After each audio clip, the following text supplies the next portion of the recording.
I was standing at the front desk at the Langham Hotel in Chicago. My wife was supposed to be awarded as the best partner of the company, and I came to support her. The girl in the blazer asked my name. I named it. She ran her finger down the list, from top to bottom, then back again. She looked at me like I was in the wrong door. "I'm sorry, sir. You are not here." I asked to check as a +1. She exchanged glances with her colleague, who shook his head. My wife crossed me off the list. I smiled, said, "Have a nice evening," turned around and left. And 45 minutes later, the phone of the man who was sitting at her table was bursting with calls from his own wife.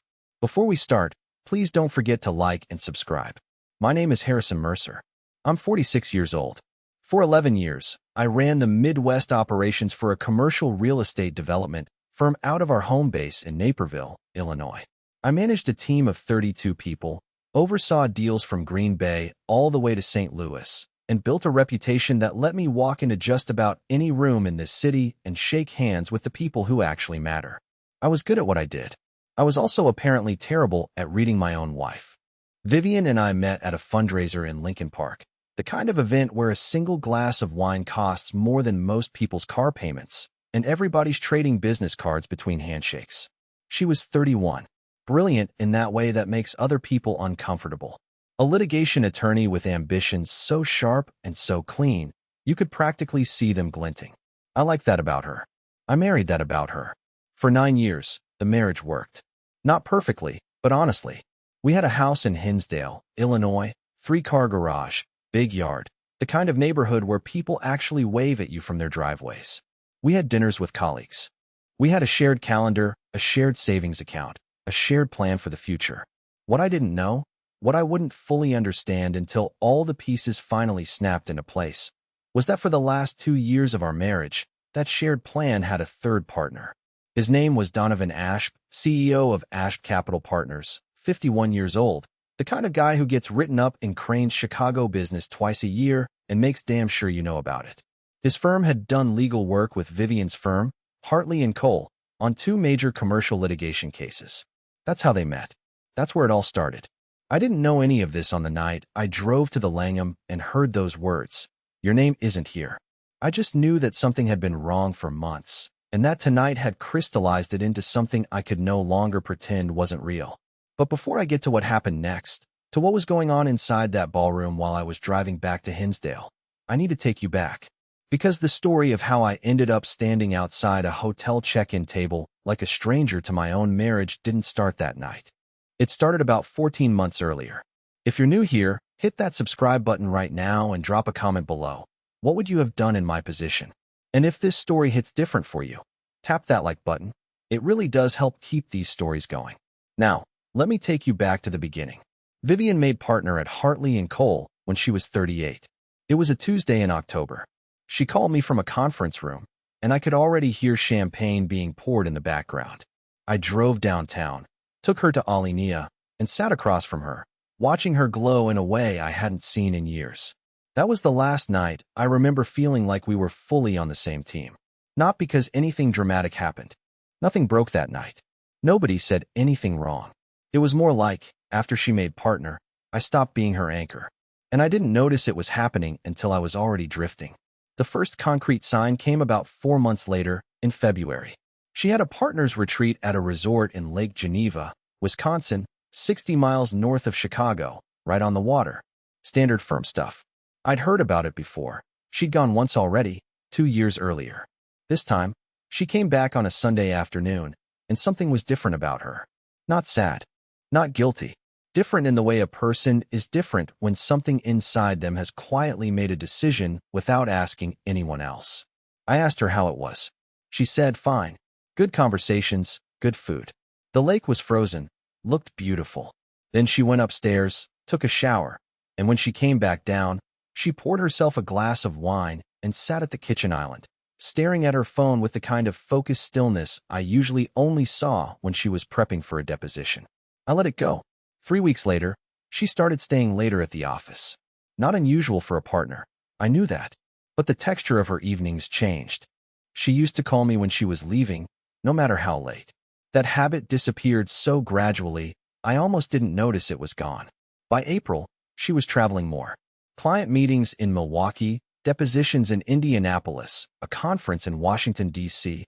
All plausible, all explainable on their own. But the cumulative weight of them was starting to press on something I didn't have a name for yet. I remember one night, a Thursday in May. I was sitting at the kitchen table working on a portfolio projection when my phone buzzed. A text from Vivian, running late. Don't wait up. It was 11:15 p.m. I looked at that message for a long time. I thought about calling her. I thought about asking who she was with. I thought about all the ways that conversation could go sideways, and all the ways it probably wouldn't lead anywhere useful anyway. Instead, I put the phone face down on the table and went back to my spreadsheet. That's who I am. I work through things quietly. I process before I react. People who know me will tell you that's a strength. On that night, it felt like something else entirely. She came home at 12:40. She smelled like a restaurant and someone else's cologne. She kissed me on the cheek and said, "Hey." I said, "Hey." And we both went to bed. By June, I had started to see the shape of something I didn't want to name. Not because the evidence was overwhelming. It wasn't. Not yet. But because of the accumulation, the small shifts in behavior that individually mean nothing, but together start to form a picture. Her phone was always face down. When she was home, she had started using AirPods for phone calls, even casual ones, instead of just putting them on speaker like she used to. She had a new gym schedule, early mornings, 3 times a week, at an Equinox downtown instead of the 112 minutes from our house in Hinsdale. The downtown Equinox was 40 minutes away in morning traffic. She never once mentioned the commute being inconvenient. She also started locking her laptop. Not something she'd ever done at home. At work, sure, that's standard. But at home, on the desk in her study, she now closed the lid every single time she left the room, even to grab a glass of water. I noticed it once and almost said something, decided not to. Her work travel increased, too. In the 12 months before she made partner, she had traveled maybe 8 times. In the 12 months after, closer to 22. I tracked this later, looking back through a shared calendar we'd maintained for years. I wasn't snooping. The calendar was right there on both our phones. The volume was just visible when you looked at the aggregate instead of each trip in isolation. And the cologne, it wasn't just one incident.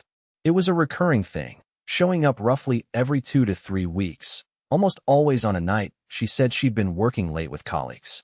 The kind of scent that doesn't belong to a room full of lawyers. The kind that clings differently than a crowded restaurant. I didn't surveil her. I want to be clear about that. I'm not the type to go through phones or install tracking software or hire people to follow his wife. That's not me. But I am someone who notices patterns. It's what I do for a living. And the pattern was clear. In July, I was driving back from a site visit in Schaumburg when I passed a restaurant on West Randolph Street in Chicago, a place called Monte Verde Italian, the kind of spot that requires a reservation weeks in advance. I happened to glance in the window at a red light. Vivian was sitting at a table near the window. She was not alone. The man across from her was well-dressed, silver-templed, leaning forward in his chair in the way people lean when they want the other person to know they have their full attention. I didn't recognize him. Not yet. The light turned green. I drove. I found out his name 3 weeks later. A colleague of mine, Garrett Finley, who ran a private equity outfit in the Loop, mentioned Asp Capital Partners at a lunch meeting. Mentioned them because they'd just closed a deal on a riverfront development property in the West Loop that Garrett had been eyeing. Donovan Asp, he said, smart guy, connected, shows up to everything. His firm does a lot of work with law firms on the litigation side, contract disputes, that kind of thing. I didn't say anything, but I filed the name away. That evening, I looked up Donovan Asp. His firm's website had a professional photo, silver-templed, well-dressed, leaning slightly forward. I recognized him immediately. I closed the laptop. I sat in my home office for about 40 minutes, not doing anything at all, just sitting there in the quiet. Then I walked downstairs and made dinner, because it was Tuesday, and on Tuesdays I cooked. Vivian came home at 7:30. We ate together. She told me about a motion she'd filed that afternoon. I told her about the Schaumburg site visit. We cleaned up together, and she went upstairs to answer emails while I watched the news. And I decided something that night that I want you to understand before we go any further. I decided not to confront her. Not because I was afraid of the answer, not because I was willing to accept the situation, but because I needed to know exactly what I was dealing with before I made a single move. In real estate, You don't walk into a negotiation blind. You gather your information. You understand the full picture. You let the other party show their hand before you show yours. That's how I approached the next 3 months of my own marriage. What I found over those months was not just an affair. It was a plan. It took me a while to see it that way. At first, I was just tracking the pattern. The late nights, the weekends where she was suddenly at the office on Saturday afternoons, the way her attention shifted when her phone buzzed and she thought I wasn't watching. That was the affair. That much became clear. But the plan became visible later. In September, I had a conversation with our financial advisor, Tom Etchett, who called to confirm that Vivian had scheduled a meeting to review our asset allocation. Vivian had never, not once in 11 years, initiated a meeting with our financial advisor without mentioning it to me first. I thanked Tom for the heads up and told him I'd likely join the call. He said, "Of course," and assumed we'd both be there. He called back 2 days later, slightly awkward, to say that Vivian had rescheduled the meeting to a time she knew I'd be traveling for work. She'd asked him to note that she had a power of attorney for financial decisions. She did have one. That was legitimate. We'd set them up for both of us years ago for practical reasons, but she had never used it alone before. I called a friend of mine, a family law attorney named Preston Cole, who worked out of a firm in downtown Chicago and who I'd helped with a property deal 3 years earlier. I explained the situation in broad strokes. He told me to start keeping records. He told me to look carefully at the asset picture. He told me that if things were heading where they appeared to be heading, I shouldn't wait too long before taking protective steps. I did not wait. By October, I had a clear inventory of our shared financial position. I had taken steps to protect assets that were mine prior to the marriage, and I had engaged Preston formally. I had not said a single word to Vivian about any of it, because she had not said a single word to me. The invitation to the firm's anniversary gala came in mid-October. Hartley & Cole was celebrating 25 years, a black tie event at the Langham Hotel in Chicago on the evening of November 14th. Vivian was set to be honored with a special recognition for her work in commercial litigation, her first major award as a named partner. She mentioned it at dinner the night the invitation arrived. "The firm gala is the 14th, she said. "Black tie. I have the whole evening planned already with the partners." She did not say we. She said I'll be there, I said. She looked at me. "It's a work event, Harrison. You don't need to come. My wife is being honored. I'd like to be there." She set down her fork. "It's going to be a long night of work conversation. You'll be bored." "I won't be bored." She picked up her fork again. "I'll let you know the details." She never did. I didn't push. I just noted that she hadn't put me on the guest list and waited to see what she'd do next. What she did was nothing. The 14th came. I dressed in my black tie. I drove to the Langham. I gave the valet my keys. And I heard those words, "Your name isn't here." I want to tell you what I felt in that moment. Not the version I might have told you that night, which was nothing, because on the surface I felt nothing, but the actual version, which is something more complicated. There was a kind of cold clarity. The kind you get when something you've been watching from a distance for months finally steps fully into the light. All the ambiguity burns off. What's left is just the fact of it, clean and hard. My wife had deliberately removed me from her guest list because she intended to spend that evening with Donovan Ashp and didn't want to deal with my presence in the room. That was the fact of it. I got in my car. I drove home to Hinsdale. I poured a glass of bourbon, sat in my study, and called Preston. "It's Harrison," I said. "Move forward on everything we discussed." "Are you sure?" "I'm sure." Then I hung up and sat in the dark for a while, just listening to the house. I thought about the night she made partner, and I took her to Alenia. I thought about the fundraiser in Lincoln Park where we met, how she'd argued with someone about appellate procedure, and I'd found it completely captivating. I thought about the house in Hinsdale, the shared calendar, the plan we'd built together that had apparently stopped being shared somewhere along the way. I thought about all of it, and then I let it go. Not in a dramatic way, not with grief or rage or any of the things you might expect, just a decision. To close one chapter with precision and open the next one the same way. Now, here's the part one promised you at the beginning. Here's what was happening inside the Langham Hotel while I was sitting in my study in Hinsdale. At approximately 8:45 p.m., right in the middle of the ceremony, right as the managing partner at Hartley & Cole was beginning the speech honoring Vivian, a phone call came through. Not to Vivian's phone, to Donovan Ashp's. The call was from Donovan's wife. Her name was Celeste Ashp, 48 years old. She and Donovan had been married for 19 years. She had no idea about Vivian, or, at least, that's what everyone assumed. She had found out 2 hours earlier. How she found out is its own story, and I'll tell you in a moment. But what you need to picture is this: Donovan Ashp, sitting at a table full of law partners and executives at the Langham Hotel in Chicago, watching his phone light up with his wife's name over and over again, while Vivian stood at the front of the room, receiving her recognition award, smiling for the cameras. He didn't answer the first call, or the second. By the third call, the guy next to him was starting to notice. By the fourth, he excused himself and stepped out of the ballroom. He didn't come back. One of the partners noticed that Vivian's expression shifted when she saw Donovan leave the room. Not much, just a flicker, but enough for people to remember later. How did Celeste find out? Her brother. Celeste's brother, a man named Reed Whitmore, worked as a commercial real estate broker. He had done deals in the same circles I worked in. Not someone I knew well, but someone who knew of me. When word got around quietly, carefully, through the kind of channels that financial and legal communities have, that Harrison Mercer had engaged a family law attorney and was restructuring certain assets, Reed heard about it. He did some quiet asking around, and he brought what he found to his sister. I did not orchestrate that. I want to be honest with you about that. I didn't send information to Celeste Ashp. I didn't engineer her discovery. What I did was make moves that were visible enough to people who were paying attention. And Celeste Ashp's brother was paying attention. Sometimes the truth spreads on its own when you stop working so hard to contain it. The next several weeks were the kind that age a person. Not because they were full of drama, but because they were full of process, legal process, financial process, the methodical dismantling of a shared life. Vivian called me the morning after the gala. I was already at the office. "You came last night," she said. It wasn't a question. "I tried to," I said. "My name wasn't on the list." Silence. "Harrison, we need to talk." "I agree. My attorney will reach out to yours to schedule something." Another silence, longer this time.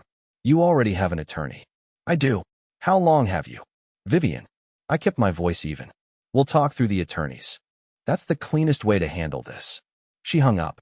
She called back 4 minutes later. I didn't answer. I sent it to voicemail. She called 3 more times that day, twice the next morning. Then the call stopped, which told me she'd either found out I'd already filed, or her own attorney had advised her to stop making contact. What I remember about that week isn't the calls. It's the silence in between them. The way the house felt on those evenings when I came home, and it was just me in the rooms we'd shared for 9 years. Not mournful silence, not angry silence, just honest silence. The sound of a situation finally being allowed to be what it actually was. I had a colleague at my firm, an older guy named Boyd Carmichael, who'd been divorced twice before finally finding his footing.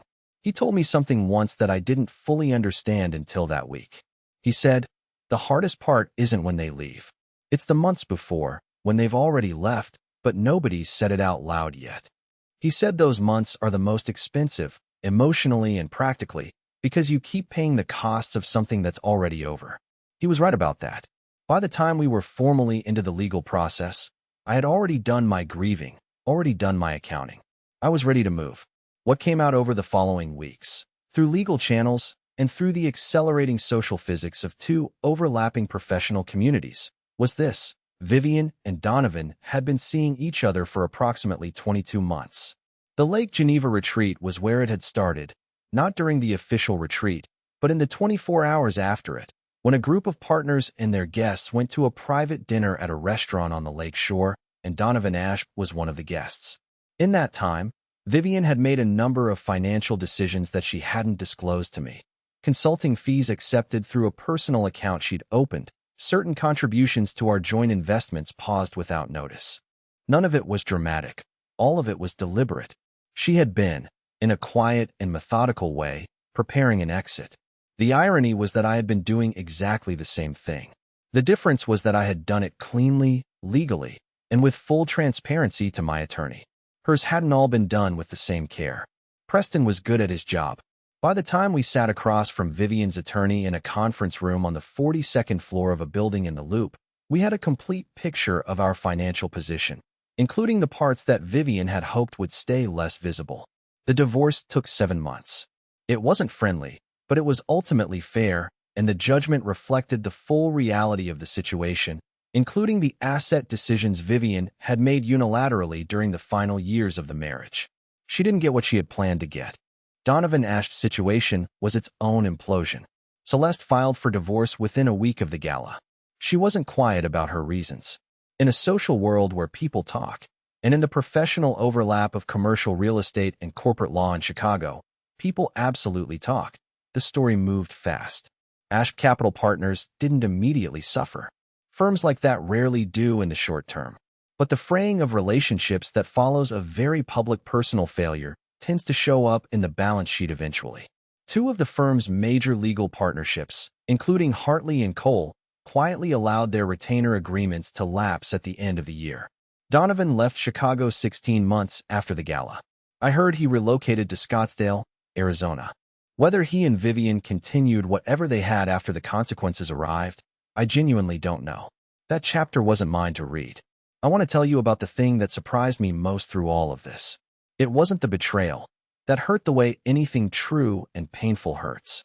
But by the time it was fully visible, I had been sitting with the shape of it long enough that the shock had already passed. What surprised me was the peace.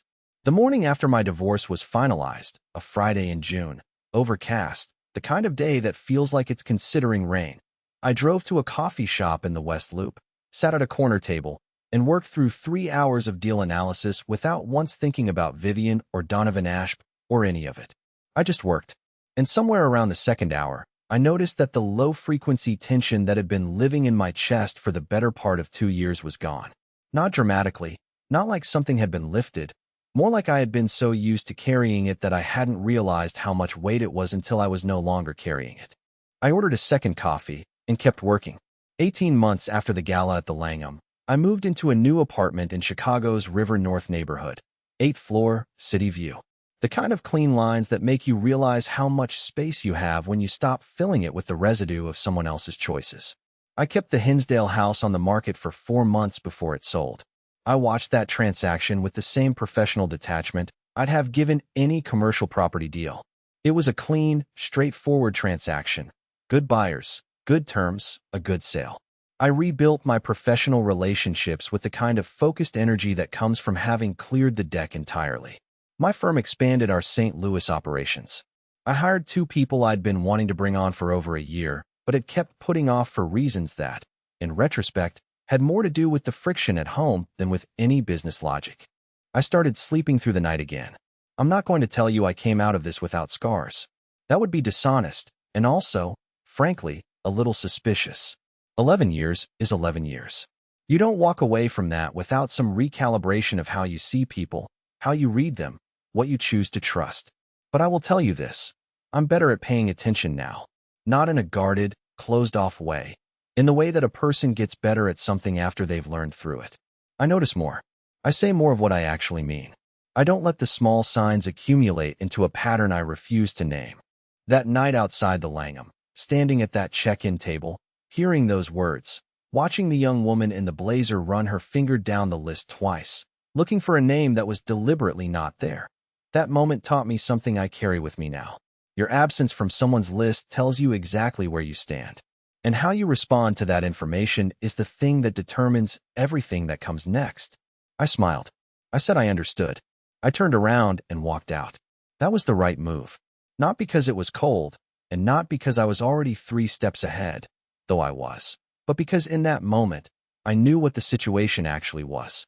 And a man who knows what the situation actually is doesn't need to perform surprise for an audience. He just moves. A few months ago, I was at a networking dinner in the West Loop, the kind of event where you shake 50 hands and remember maybe 6 conversations. Near the end of the evening, I was standing at the bar with a drink when a woman walked up next to me and ordered a glass of wine. We ended up talking for about 40 minutes. Her name was Adrienne. She ran a commercial architecture firm in the Gold Coast. She had strong opinions about the redevelopment happening along the 606 Trail and asked good questions about the development side of the market. At some point, she said, "You seem like someone who's been through something." I looked at her. "What makes you say that?" "You pay attention," she said, "but not in an anxious way, like someone who learned how." I thought about that for a moment. "Something like that," I said. She handed me her card when the dinner ended. I called her the following week. Some chapters close cleanly. Some take longer than they should. But they all end. And then you find out what you're actually made of.